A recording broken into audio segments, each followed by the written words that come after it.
کہیں نہ کہیں ہمیں مل کر ہی کہیں نہ کہیں ہمیں حاصل ہو گئی. ایک سنان نے سڑک سے ایک چھوٹا سا بچہ اٹھایا, چھوٹا سا بچہ اس کو کوئی چھوڑ گئے اور یہ رحم کھا کر اٹھایا, اٹھا کر اس کی پرورش بڑی دیکھ بھال کی.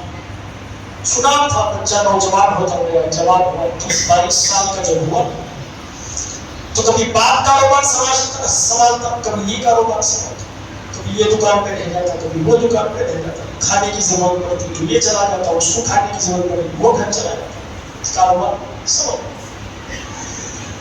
باپ اکیلا اتنی دکان میں تھا, یہ تو اٹھا کر سڑک سے پالا گیا اس کو, اور بیٹا گھر چلا گیا کھانے کے لیے. وہاں جانے کے بعد جس ماں نے اسے بڑی درد کے ساتھ پالا تھا, اس ماں کے ساتھ بدسلوکی کی نیت تھی, اس ماں کا ہاتھ پکڑ لیا, اس کے ساتھ غلط ارادے کا ہے. ماں نے جب ڈانٹا اسے تو ہاتھ چھڑک کر بیٹھ گیا, کہا ماں جان مجھے پتا ہی نہیں کہ کیا ہو رہا ہے, مجھے معاف کر دے گا, میرے ساتھ کیا سلوک ہے. اب وہ عورت انتظار کرتے رہی شام ہو جائے, میرے شوہر کو بتاؤ یہ معاملہ کہ یہ ہمارے گھر میں رہنے کے قابل نہیں ہے, آج اس نے اتنی بدسلوکی کی ہے اور میرے ساتھ جو ہے زنا کرنے کی کوشش کی ہے, لہذا میں اسے گھر سے نکال کر رہوں گی. شام جب شوہر آیا نا, اسے شام شوہر کو سنایا کہ معاملہ ایسا ہے کہ تمہارے بیٹے نے آج اتنی بڑی بدسلوکی کی ہے تیرے ساتھ. بیوی سوچ رہی تھی اٹھے گا, لکڑی اٹھائے گا, اس کو مارے گا, گھر سے باہر کر دے گا, کہہ دے گا کہ آج کے بعد میرے گھر میں قدم مت رکھنا. لیکن شوہر اس کے بجائے خود رونے لگا, خود رونے. بیوی نے کہا رو کیوں ہے؟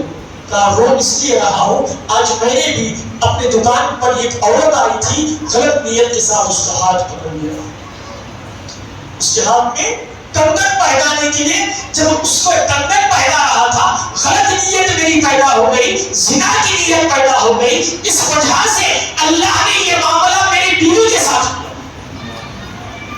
آسان ہے, اس سے کوئی چھپ نہیں سکتا. آپ سوچ رہے ہوگی, کوئی نوجوان یہ سوچ رہا ہوگا کہ کسی کی بیٹی کو میں آج میسیجز کر رہا ہوں تو میری بیٹی بن جائے گی, میری بہن بن جائے گی. تو اللہ قسم خدا کی, اگر کوئی شخص آج کسی کے ساتھ چیٹنگ کر رہا ہے تو یقیناً اس کے بہن کے ساتھ کوئی اور چیٹنگ کر رہا ہوگا.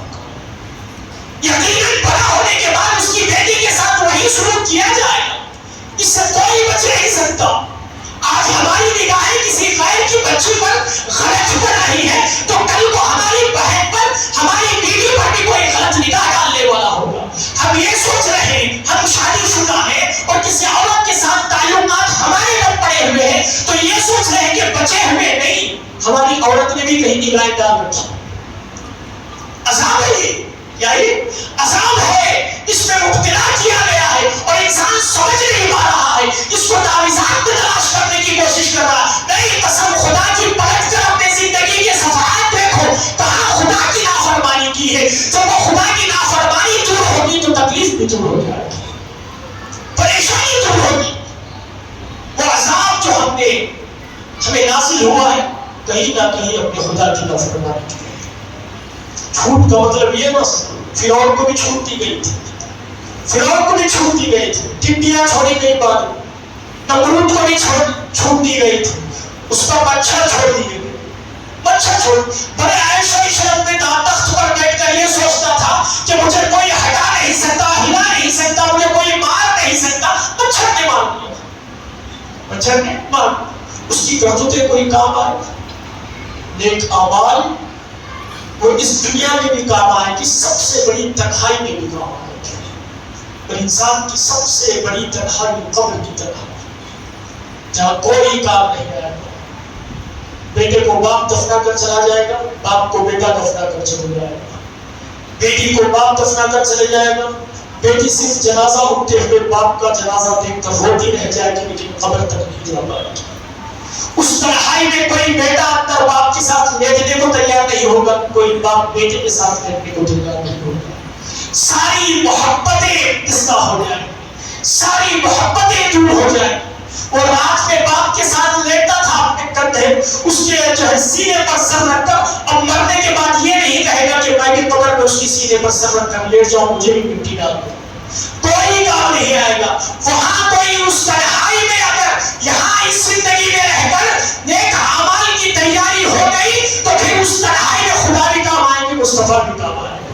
وہاں ایسی تنہائی میں رب تمہیں تنہا محسوس ہی ہونے نہیں دے گا, بلکہ تیری قبر کو جنت کا باغ بنا دے گا. تمہیں ہم سب کو وہاں ہلوا نظر آئے گی, جنت کے باغات نظر آئے گی, تنہائی محسوس ہوگی. تو وہ ہے نا ہماری ایک الگ سیاستیں ہیں ہمارے.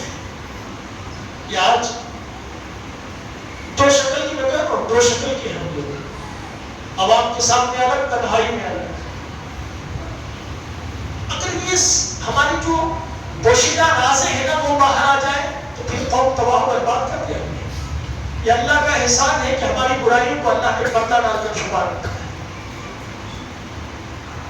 کئی سیاستدان آپ کو ووٹ سے پہلے کہتے کہ نہیں میں وہ کر دوں گا, میں یہ کر دوں گا, میں وہ کر دوں گا, میں فلاں کر دوں گا, میں فلاں کر دوں گا. اب سارے محلے میں باتیں ہو رہی, وہ کرو اپنا داد روٹی کھاؤ. اگر پہلے ہی معلوم ہو جائے کچھ نہیں کرے گا, چپل پڑے گی اس کو.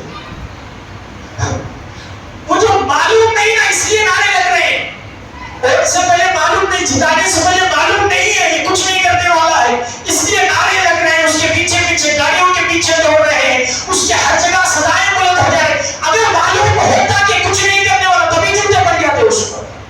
یہ راز جب باہر آ جائے گا, وہ قال الانسان ما لہا, جب سارے راز سب کے کھل کر باہر آ جائیں گے قیامت کے دن تو انسان حیران ہو کر کہے گا یہ کیا ہے, میں نے تو سب سے چھپا کر رکھا تھا, یہ کیا.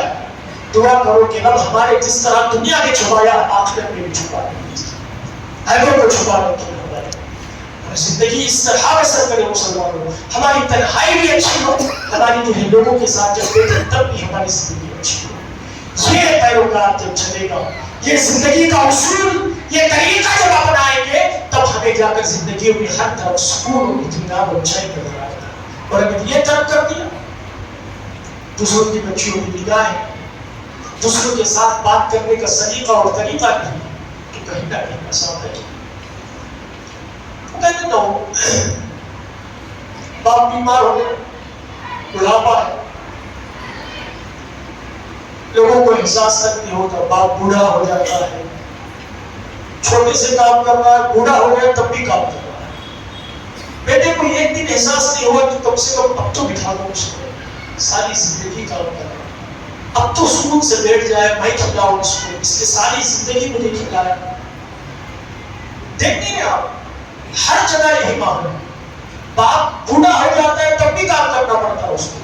اس سے کہو آپ آرام کر لیں تھوڑا, بچے کہ حضرت نہیں ہے, میرے بغیر تو کچھ چلنے والا ہے, میں کروں گا تبھی چلے گا, میں کروں گا تبھی چلے گا. ساری زندگی والدین ہمیں بٹھا کر کھلائے, اور ہم ایک دن, 2 دن, 4, 5 دن ان کے آخری لمحات کو بے سکون سے بٹھا کر نہ کھلائے تو پھر ہماری زندگی پر کیوں تو یہ زندگیاں ایسی ہے کہ آج جتنے نوجوان تکلیف میں مبتلا ہے وہ کہیں نہ کہیں والدین کی بے ادبی میں کئی لوگوں سے, کئی لوگوں سے. آپ دیکھیں اپنی زندگی میں اپنے والدین کے ساتھ اچھا سلوک کریں, نیکی کا سلوک کریں. جب تک وہ راضی ہے تب تک خدا راضی ہے. اس لیے کہا گیا تم جب بھی دعا کرو تمہارے رزق میں ترقی ہوگی, اپنے والدین کو دعا کرو تمہارے رزق کی ترقی جو ہو جائے گی, رب تمہارے خزانے کھول دے گا. یہ معاملات, یہ چھوٹی چھوٹی چیزیں ہیں جسے ہم سمجھ نہیں پا رہے. ہم فوراً دوڑے آتے ہیں, فوراً دوڑے, ہاتھ حساب لگا ہوا ہے, حساب لگا کے دیکھا ہوگا وہ کون سا حساب آج تک ہم نے لگایا. ہم بھی زبردستی قوم کی مجبوری میں آ کے حساب لگا کے بیٹھ جاتے ہیں. کئی لوگوں کو میں نے بتا دیا یہ حساب کے چکر میں کچھ نہیں رکھا. کئی لوگ آتے میرے پاس ستارہ لکھوانے کے لیے, وہ کون سا ستارہ زحل تھا, وہ کون سا ستارہ وہ سمجھے. کئی لوگ آتے, میں انہیں سمجھا کہ تھک گیا کہ اس میں کچھ نہیں رکھا, کچھ نہیں رکھا, کچھ نہیں, تب بھی سمجھنے کو تیار. اور اگر نہ دیکھا جائے تو پھر کہتے کیا حضرت چھپ کے ہمیں ان کے کام آنا ہی وہ ہمارے کام تھے. حالات ہے یہ، کیا ہے حالات؟